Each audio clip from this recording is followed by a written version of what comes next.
One of the largest wind and solar companies in the world abandoned its plan for a wind farm in Rice County. This just a day after it abruptly canceled an informational meeting without any warning.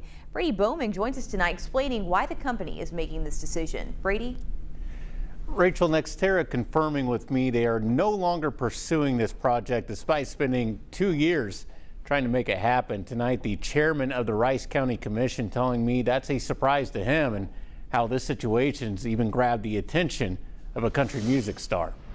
I think they're using the moratorium as an excuse. That's Rice County Commission Chairman Clay Thomas's reaction after being read this statement released by NextEra Energy. The commission issued its 1-year moratorium on wind and battery storage last month, a decision NextEra knew about. We discussed it with them at the beginning. They said it wouldn't kill the project. Monday, they were still planning on Thursday's meeting. Last week, they were driving piling at the proposed substation to test the soil. Thursday in Lyons, an informational meeting on the proposed Rice County Energy Center was canceled the day of, with little to no warning for those who showed up, leaving NextEra employees to explain why it was canceled. We're missing track. We're missing family events. It looks like everybody's showing up. I think they was scared of